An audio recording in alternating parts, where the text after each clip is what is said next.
All right, so the next presentation is going to be about the most challenging skin conditions that are out there.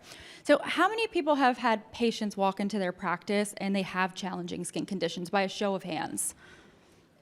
Everybody, exactly, because challenging skin conditions are very common. So it's important not only to understand, what they are, but also how to treat them. So the first challenging skin condition we're going to be speaking about are our scars and our stretch marks. Very difficult, right? So there are different types of scars. You'll have your acne scars, your keloids, your hypertrophic scars, and your surgical scars. It's a great segue from Energet to this. Now, acne scars is kind of an umbrella term because there's several different types of acne scars. The first one we're going to talk about are ice pick scars. Now, the reason that they're called ice pick scars is because that's what it resembles on the skin. It almost looks as if an ice pick was taken to the skin. They're very deep and they're very narrow, so they are probably one of the more difficult scars to treat because of that. And they're usually caused by cystic acne or papules. Boxcar scars are also a type of acne scar, and boxcar scars are a little bit more oval and they're depressed. They're also seen from acne, and unfortunately what happens in the healing process is not enough collagen is made to kind of make it even ultimately, and that's why you see those depressions. Then we have our rolling scars, and our rolling scars kind of resemble peaks and valleys almost, and they're a little bit more wide than your boxcar scars, and this is almost always due to long-term inflammatory acne. So right now you'll see that there are different types of treatments for those things, and Kara's going to discuss those further, but you'll see fractional technology, what we just spoke about, Energet, kind of being those gold standards in terms of treatment. Okay, now we kind of just talked about hypertrophic scars as well as our keloid scars, but I'm going to give you a little backstory on the difference between the two. So your hypertrophic scars are scars that are raised, however they don't grow outside of their boundary. Right? They're definitely raised, but they still kind of maintain the shape from the initial injury that was made to the skin. You'll see that after surgical procedures, maybe someone got a belly button pierced and they got a hypertrophic scar from that, maybe a burn. Ultimately, any type of break to the skin can hypertrophy. Usually what will happen is after 1 to 2 years, these hypertrophic scars kind of flatten with time, they get a little bit lighter. Now, keloids, on the other hand, are a whole different ballgame, and keloids do grow outside of their boundary. That collagen just keeps building and building and building. Those fibroblasts are super, super active. Less than 10% of the population actually suffers from keloids, and we do see that there is a 10 to 15% increase in darker skin types developing these keloids. Okay, another type of scar are stretch marks, believe it or not. Stretch marks are scars in the dermis. They're due to kind of just wear and tear, ultimately, on the skin. And that can actually happen due to the increased cortisol levels in the skin, cortisol levels. Now, cortisol is produced by your adrenal glands, which kind of sit above the kidneys. And when you have that increase in cortisol, it really, really affects the elasticity of the skin. And then that's when you can get these kind of tears or stretch marks. Now, typically when you first get your stretch mark, it's going to be very dark and red in appearance. These are actually going to be easier to treat because as time goes on, the stretch marks kind of get a little more atrophied and then they turn lighter, becoming a teeny bit more difficult in terms of treatment. Okay. Now, Aaliyah's going to pop over next and she's going to be talking to you about crepiness and then severe sun damage as well. Thank you. Make sure you guys can hear me well. Can you hear me okay? Yes, perfect. Okay, perfect. I'll try not to turn my head too much. Oh, and I'll take the clicker. Thank you, dear. Okay, so we will move on here. Again, crepiness, which, fun fact, if you text the word crepey, it comes out as creepy. I learned yesterday. And I'm sure patients who have crepey skin may feel like maybe it's creepy. It is very common. When I worked in clinics, I heard it all the time. And it was so frequently the front of the arm, like such a random area, but it was a huge, huge complaint. So crepey skin is a common skin condition, and it resembles crepe paper, hence the name. It's primarily caused by thinning of the epidermis and the dermis, and it typically happens in thin skin areas, so under the eyes, the hands, the inner thighs. Again, the front of the arms is very common, and above the knees, as you can see here. It often occurs with weight fluctuations, sun damage, dehydration, and then often in fair skin complexions, right? We're just more prone to that sun damage. Treatments focus on both collagen production and glycosaminoglycans. So what a great segue again from Energet, because we are achieving both of those things with Energet. So it could be a challenging condition because, as Kara said earlier, I think within the industry, we do not focus on glycosaminoglycans enough, and that's why it could be challenging. But when you have something like the Energet, where you are both stimulating collagen, right, and that's important here because it's due to thinning of the dermis. So we're thickening that skin. We can help with, fractionated RF to kind of resurface the textural aspects as well. And then again, increasing those glycosaminoglycans is so, so important. Especially if dehydration is the cause, right? It'll probably do a beautiful job. So also, severe sun damaged skin. This is super common, especially depending on where you live. I know most of you are northeast, but still very, very common. I'm sure everyone's thinking of at least one patient right now who has severe sun damaged skin.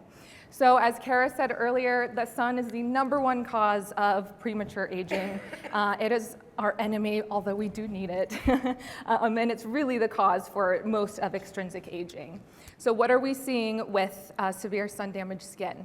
Solar lentigo, so your hyperpigmentation, loss of elasticity, loss of collagen, crepey skin, so here comes that again, deep lines and wrinkles, it's coming back, texture, vascularity, loss of those glycosaminoglycans, dead skin cells, so that causes dullness, as well as laxity.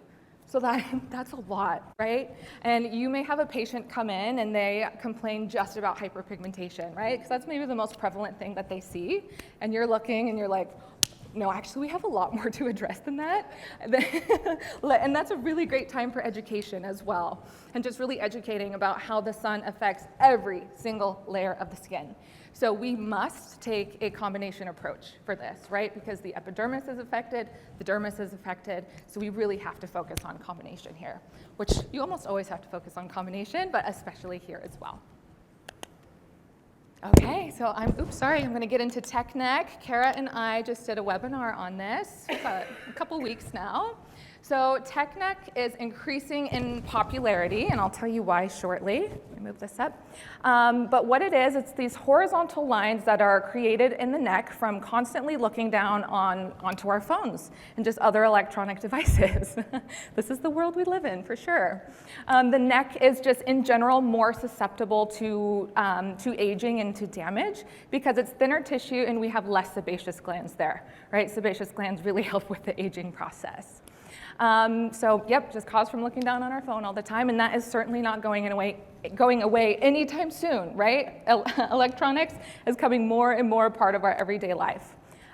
So what to know? Recent studies show that exposure of human skin cells just for about an hour with blue light, so blue light from your phone or your computer, also causes oxidative stress. So this is a form of extrinsic aging that we don't really hear about, but we are constantly in front of these devices. So not only are they, creating those horizontal lines from looking on their phone, but their face and neck is also getting damaged from that blue light. So we love our phones, but they also cause some damage for sure. So what we can do about the oxidative stress is, as Kara mentioned earlier, antioxidants, as well as wearing a physical sunscreen.